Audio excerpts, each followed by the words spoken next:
Hello, everyone. Welcome to Onion Soup, the show where we pull back the layers of metaphysics and reality in order to demystify spirituality. Today, we have a master artist, speaker, author, and professional comedian, Miss Angel. How are you doing today? I'm doing so well. Hello. That's good. I'm really excited to talk to you because it's kind of fun talking to, other artists and other creatives. So, first off, you said your New Year's resolution is to help people identify as an artist and kind of get that into their personal description. Like, what do you mean by that? The word artist, it's a really hard word to own. You know what I mean? I have trouble. I literally do this for a living. And when I have to write down my occupation, putting the word artist just feels like it should either be followed by slash barista or that we should have stuff in galleries. So it's a really hard word to own, but we literally are all artists. And I think just owning that little piece of ourselves is just so important to what we inherently are and how we present to the world. And yeah, that's my thing. We're all creatives. We're the only living creature that creates, that makes things out of nothing just to do it, not because we need a nest or to impress a mate.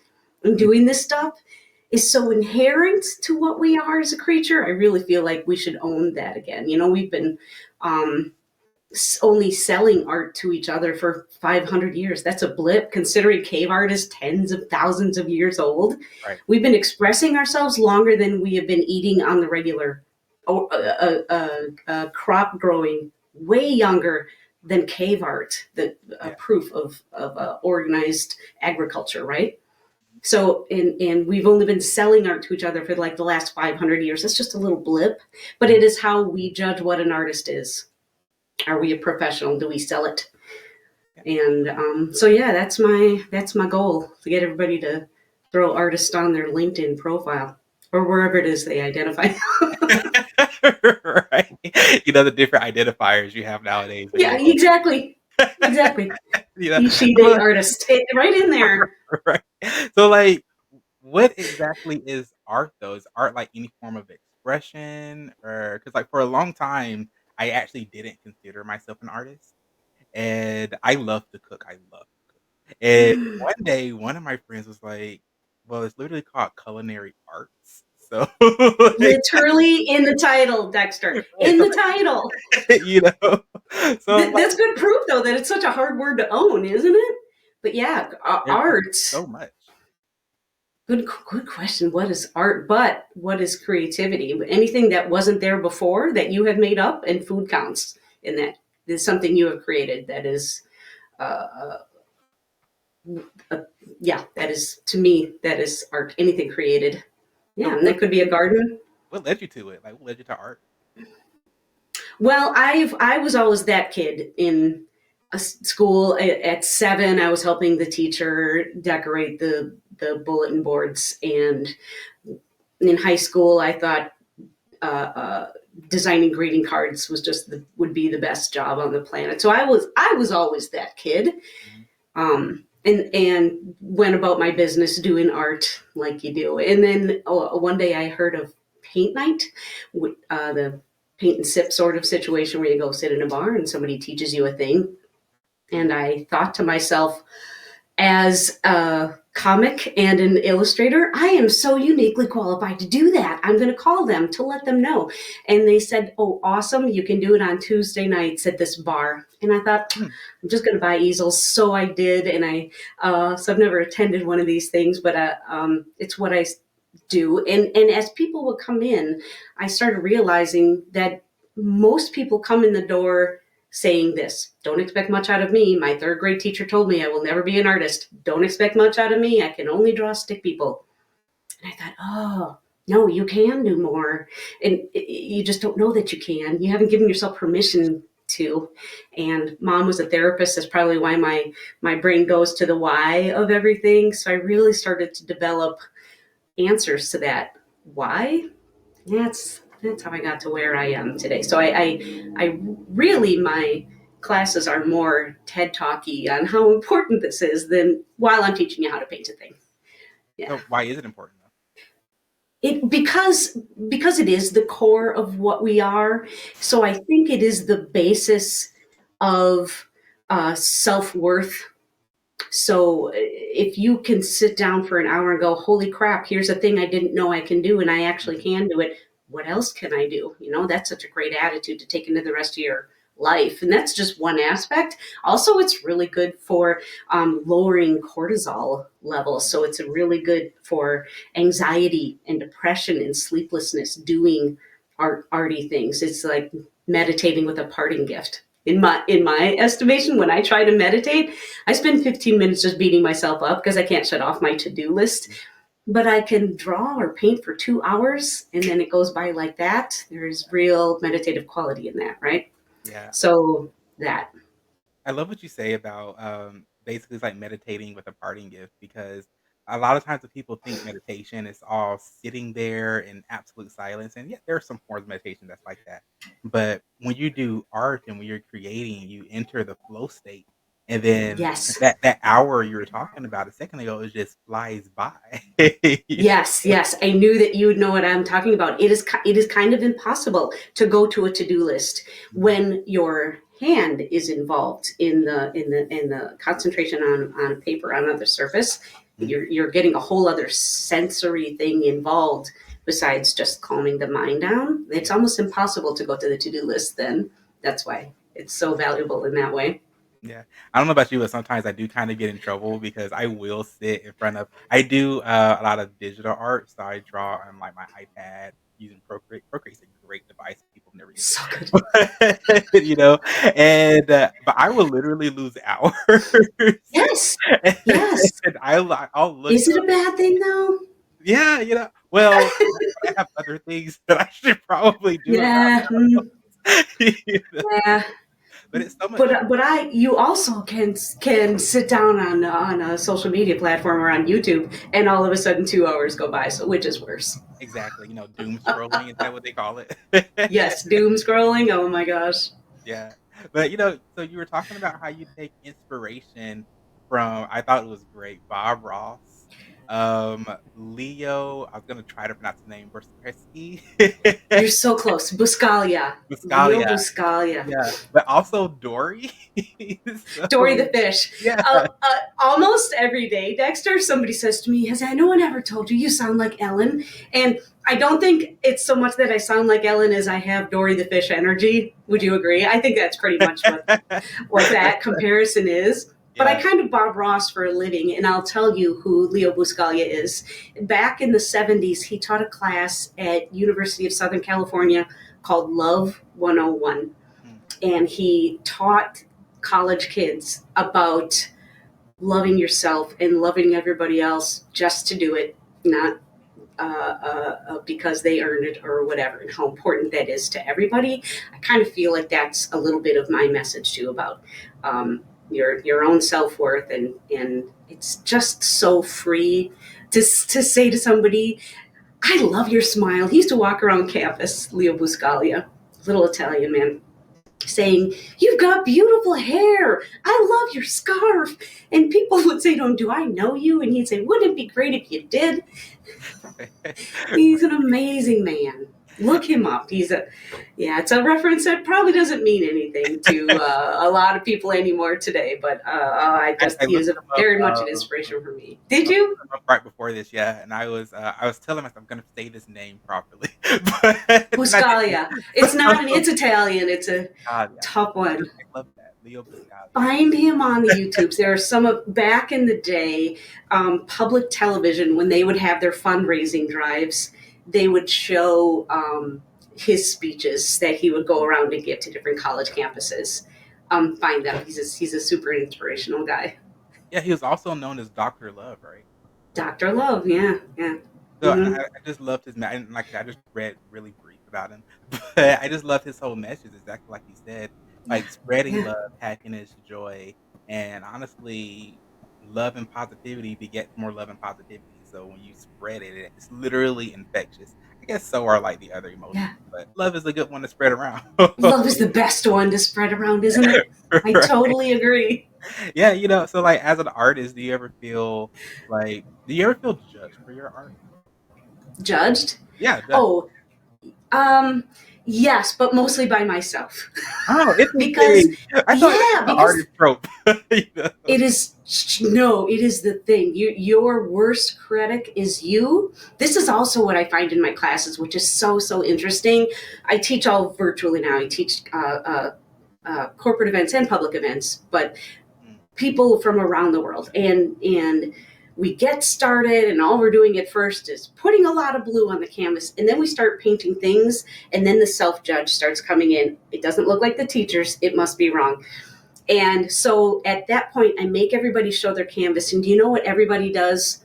I love how you made your sky. I love what you did. The color of your thing is so great. Mine sucks. But everybody else has something so creative and so different.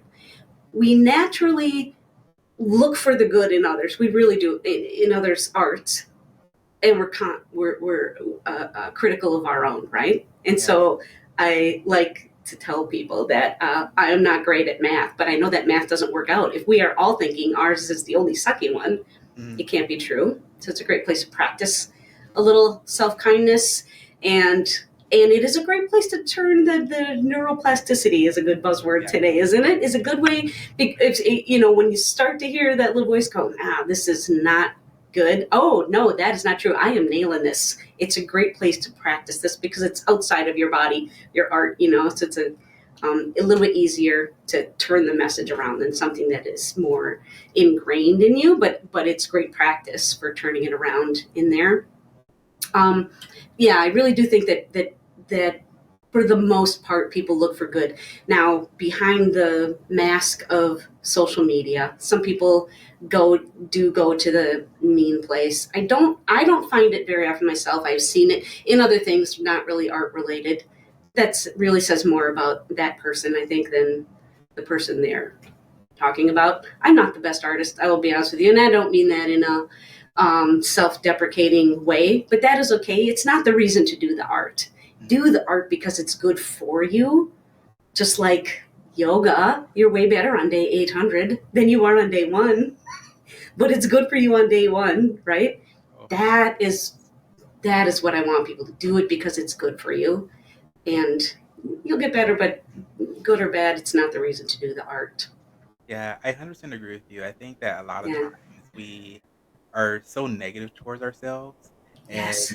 and we are, like you said, we are our own worst critic, and we'll Yes. look at our own piece of work and really not even wanna show people because we think Right. it's Right. terrible, and, where do you think that comes from? Because I call it reprogramming, the whole replacing the negative thought with a positive thought, but where do you think that negative comes from? Yes, yeah. I think it comes from. Shoot, that's a really good question. I can tell you when we are 6 years old. If you ask 106-year-olds, raise your hand if you're an artist. 100 hands shoot up without a thought. And if you ask those same kids 3 years later, maybe half will go up, and then another 3 years later, maybe one will go up, maybe. And even people who do art for a living feel weird raising their hand once they are an adult, and that's all not only self messaging, but also that's when your brain starts comparing your stuff to other people's things. But like I said, somewhere along the line, we've just decided if we're not a professional, that we shouldn't be doing it. But I heard this great definition of the word professional the other day.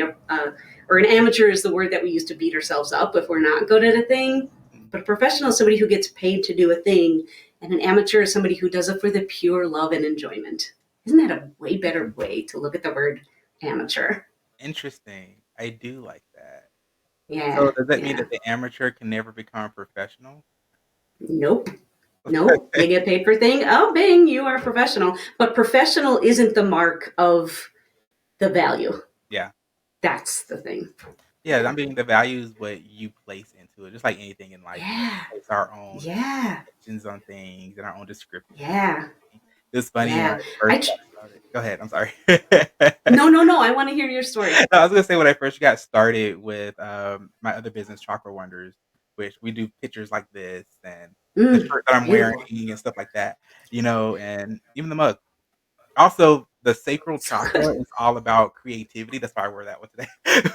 But Mm, creative energy, but when I first got started, I didn't know how to really draw.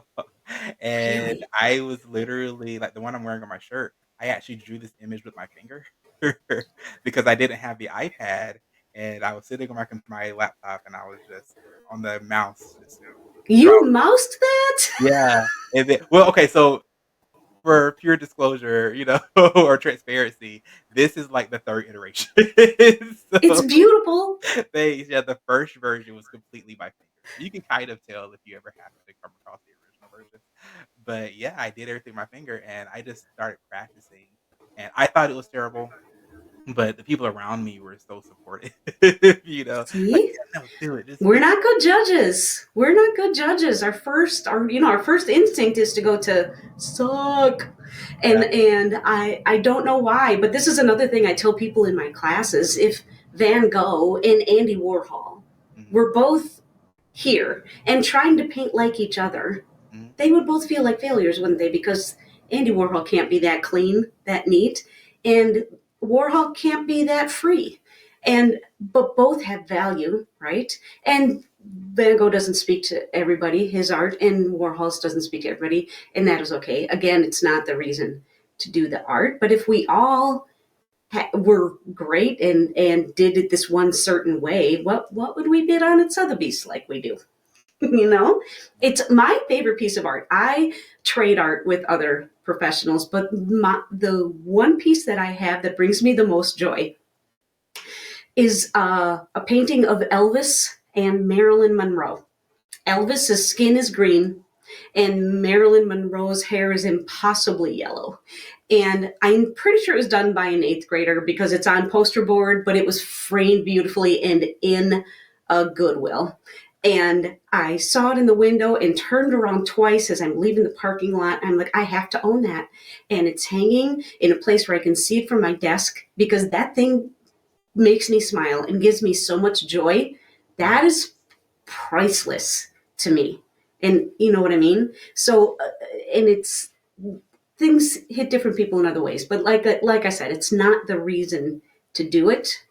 The value is in the doing.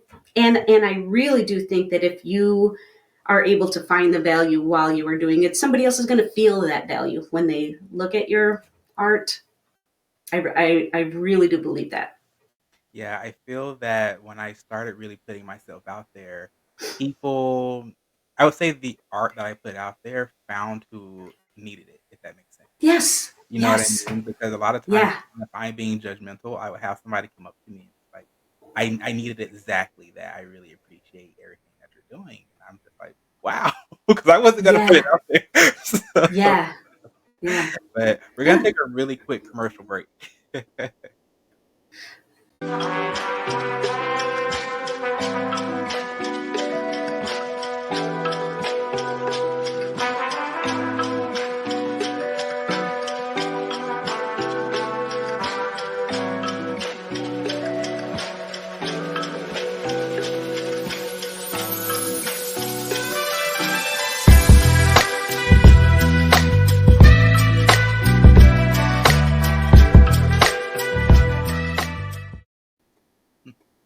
Welcome back, everyone. So before we left, we are talking about the various interpretations of art and how transformative that it can be.